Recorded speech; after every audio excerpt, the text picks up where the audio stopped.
Hello students, plant physiology वाले portion में आज हम जो टॉपिक पढ़ने जा रहे हैं सीड जर्मिनेशन, बीज का अंकुरण है। क्या होता है सीड जर्मिनेशन, कितने प्रकार का होता है, सीड जर्मिनेशन के बीच होने वाले कुछ मेटाबॉलिक चेंजेस के बारे में, इनकी टाइप्स के बारे में और जर्मिनेशन को प्रभावित करने वाले कारक के बारे में हम बात करने जा रहे हैं।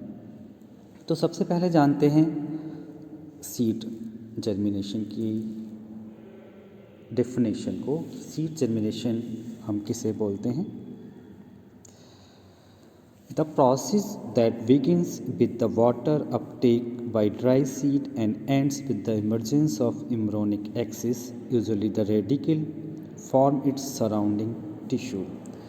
तो किस प्रकार से हम सीड जर्मिनेशन को डिफाइन कर सकते हैं कि सीड के वाटर एब्जॉर्प्शन से जो सीड है, एक तरीके से जो हम ये बोलेंगे ड्राई तथा डॉर्मेंट सीड है, उसमें जब वाटर को एब्जॉर्ब कराया जाता है तो उसके वाटर के एब्जॉर्ब होने से जो कुछ ऐसी इवेंट्स होती हैं, कुछ ऐसी गतिविधियां होती हैं, जैसे नॉर्मली मेटाबॉलिक एक्टिविटीज़ का बढ़ना तथा एम्ब्रियो से नए सीडलिंग का निर्माण ही जर्मिनेशन कहलाता है।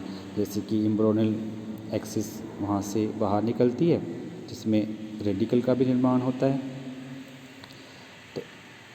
तो हम बोल सकते हैं कि ड्राई तथा डॉर्मेंट सीड के वाटर के एब्जॉर्प्शन से उसमें होने वाली कुछ मेटाबॉलिक एक्टिविटीज़ के कारण एम्ब्रियो से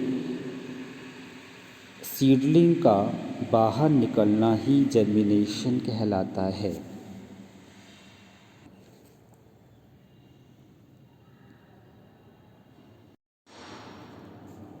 अब बात करते हैं सीड में पाए जाने वाले पार्ट्स की। सीड में क्या क्या पार्ट्स पाए जाते हैं? तो सीड के अंदर एम्ब्रियो बंद होता है और ये एक सीड कोट से कवर्ड होता है। एम्ब्रियो के जो पार्ट्स हैं वो रेडिकल हो सकता है, और देखिएगा रेडिकल वाला पोर्शन है, रेडिकल हाइपोकोटाइल है, एपिकोटाइल है, प्लूम्यूल है और प्लूम्यूल और कोटिलीडन्स हैं। ठीक है, तो इस प्रकार से एक सीड के अंदर एम्ब्रियो बंद रहता है और उसमें डिफरेंट पार्ट्स होते हैं।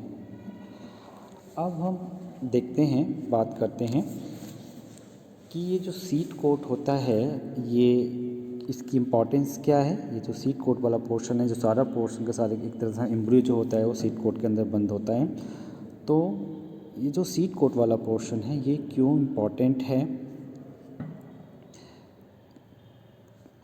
देखिएगा। जो एम्ब्रियो के बाहर जो कवरिंग होती है, इसे हम बीज चोल बोलते हैं, इसकी क्या इम्पोर्टेंस है। सीड कोट के लिए जो इसकी इम्पोर्टेंस है उसको हम इस प्रकार से डिफाइन कर सकते हैं। The seed coat perform much of the same work that your own coat perform. जिसको हम कोट नाम देते हैं, चोल, वो क्या काम कर सकता है, कैसे हमें प्रोटेक्ट कर सकता है। It provide protection against entry of the parasite. Seed coat का मुख्य इम्पॉर्टेंट काम ये है कि ये सीड के अंदर पैरासाइट की एंट्री को रोकता है। It protect against mechanical injury, और सीड में किन्हीं कारणों से होने वाली मैकेनिकल इंजरी को भी रोकता है कि हमारी इसकी हैंडलिंग यदि थोड़ी सी टफ हो जाए और अगर सीड कोट ना हो, सीड कोट हल्की हो, तो हम देखते हैं कि सीड को डैमेज हो सकते हैं। In some seed it buffer against unfavourable high और लो टेम्परेचर। कुछ सीड में जो सीड कोट होता है एक बैरियर की तरह कार्य करता है हाई और लो टेम्परेचर से सीड को बचाने के लिए। It stop germination until the right time. सही समय तक, जब तक सही समय नहीं आ जाता तब तक यह जर्मिनेशन को रोके रखता है।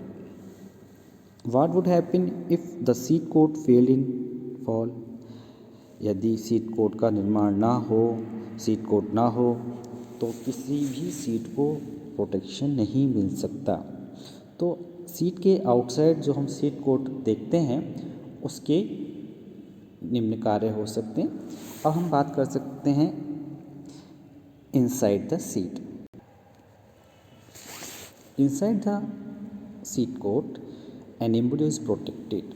सीड कोट एक ऐसा स्ट्रक्चर है जिसके अंदर एम्ब्रियो को प्रोटेक्शन मिलता है।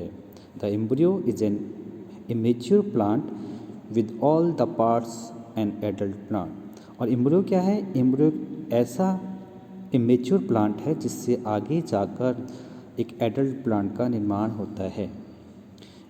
A close look shows leaves and roots, with very small leaves and root. The leaves of the embryo are called plumule. एक प्रकार से एम्ब्रियो के अंदर प्लूम्यूल का निर्माण होता है जिसे हम प्रांकुर कहते हैं और प्रांकुर से ही शूट का निर्माण होता है। The leaves are sheathed by the cotyledon. Leaf जो होती हैं वो कोटिलीडन से कवर्ड होती हैं। The embryonic roots are called radicals, जबकि एम्ब्रोनिक रूट को हम रेडिकल कहते हैं। मूलांकुर, जैसा नाम से क्लियर है, मूलांकुर से रूट का निर्माण होता है। The embryonic stem is called hypocotyl, यानी कि आगे जाके जो बनने वाला स्टेम है वो हाइपोकोटाइल कहलाता है। The seed is filled with nourishment for the new plant, क्योंकि सीड को जर्मिनेशन के लिए जो आवश्यक एनर्जी की आवश्यकता होती है वो एंडोस्पर्म के अंदर स्टोर होती है। The source of nutrition is called endosperm. तो उस समय न्यूट्रिशन का जो सीड के लिए जो सोर्स होता है वो एंडोस्पर्म होता है, भ्रूण पोष, जैसा कि नाम से क्लियर है, एम्ब्रियो को नरिश करने वाला स्ट्रक्चर एंडोस्पर्म कहलाएगा। यदि सीड के जर्मिनेशन को हम कुछ स्टेप्स में डिवाइड करें तो सीड जर्मिनेशन को हम निम्न 3 स्टेप में डिवाइड कर सकते हैं। एक्चुअल में सीड का जर्मिनेशन क्या है, जिससे पहले डिस्कस किया कि इसमें मेटाबॉलिक चेंजेस होते हैं जर्मिनेशन के दौरान, जैसे रिस्पायरेशन की आवश्यकता होती है, कुछ स्टोरेज प्रोडक्ट में चेंजेस आते हैं। तो हम यदि शॉर्ट में डिफाइन करें इसकी सीड जर्मिनेशन के बीच होने वाली इवेंट्स को, तो ये जो इवेंट्स हो सकती हैं वो ये इवेंट्स हो सकती हैं। पहला इवेंट है activation of embryo. Seed germination is a mechanism in which morphological and physiological alternation result in activation of the embryo. Seed germination एक ऐसा मैकेनिज्म है जिसमें मॉर्फोलॉजिकल एंड फिजियोलॉजिकल अल्टरनेशन होते रहते हैं जिससे एम्ब्रियो का एक्टिवेशन होता है। दूसरा प्रोसेस होता है इसमें elongation. Before germination seed absorb water resulting in the expansion and elongation of seed embryo. Germination से पहले जो प्रोसेस होता है वो हाइड्रेशन का होता है, जिसमें सीड वाटर को एब्जॉर्ब करता है जिससे आसानी से एम्ब्रियो बाहर निकलकर अपने आप को एस्टेब्लिश करता है। तीसरा जो प्रोसेस है वो है इमर्जेंस का। When the radical has grown out the covering seed layer the process of seed germination completed. जब रेडिकल निकल कर सीड लेयर से बाहर निकल आता है और एस्टेब्लिश करता है, रेडिकल से इन फ्यूचर रूट बनती हैं और ये अपने आप को मिट्टी में एंटर करके रूट का निर्माण करता है। तो ये प्रोसेस कहलाता है कि जब ये तीनों इवेंट्स हो जाती हैं तो हमें मानना चाहिए कि सीड जर्मिनेशन कंप्लीट हो चुका है। तो देखा हमने कि सीड जर्मिनेशन में कौन कौन से प्रोसेस होते हैं। डायग्रामेटिकली हम सीड जर्मिनेशन को इस प्रकार से समझ सकते हैं। देखिएगा ये सीड है, फर्स्ट इवेंट में दिखाया गया है, ये सीड है, तो देखिएगा ये सीड है,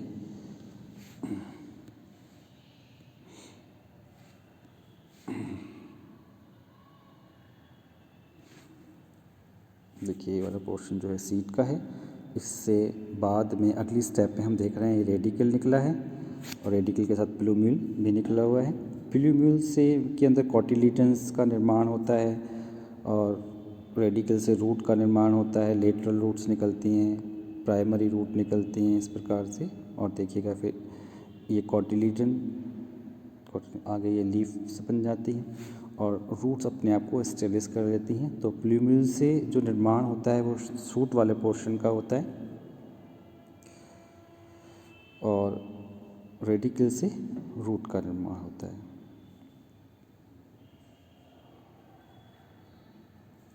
तो इस प्रकार एक जर्मिनेशन के प्रोसेस में निम्न स्टेप होती हैं, हम इसको इस प्रकार से समझ सकते हैं।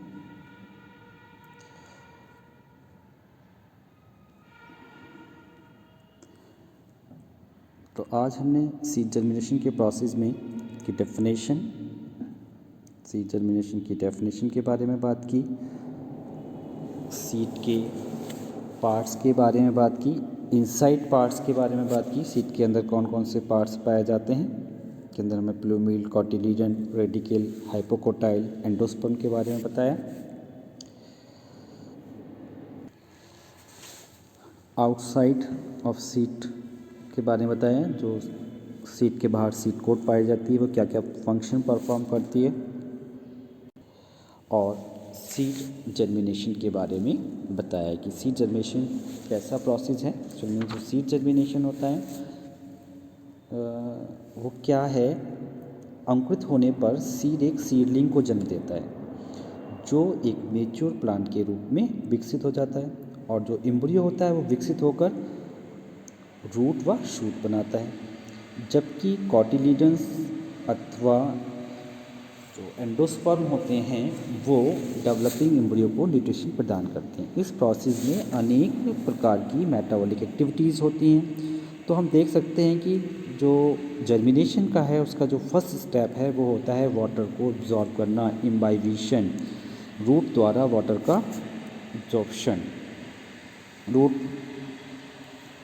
जो हम देख रहे हैं सबसे इम्पॉर्टेंट प्रोसेस क्या होता है, सीड द्वारा वाटर का एब्जॉर्प्शन, इम्बाइबिशन, जिससे बीज फूल जाता है और सीड कोट फट जाती है।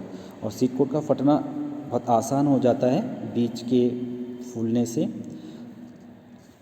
एम्ब्रियो की वृद्धि कंटिन्यूसली होती रहती है और एम्ब्रियो में जो प्रेजेंट एंजाइम होते हैं वो एक्टिव हो जाते हैं हाइड्रेशन से, कुछ प्रोटीन्स का निर्माण करते हैं। इसके साथ ही साथ सेल का एलोंगेशन होता है, सेल डिवीज़न होता है और एम्ब्रियो पूर्णतः आत्मनिर्भर होने के बाद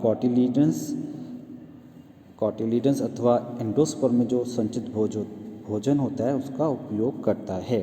तो इस प्रकार सीड जर्मिनेशन क्या है, एक डॉर्मेंट और ड्राई सीड का एक्टिव होकर एक नए सीडलिंग का निर्माण करता है, यही सीड जर्मिनेशन के अंतर्गत आता है।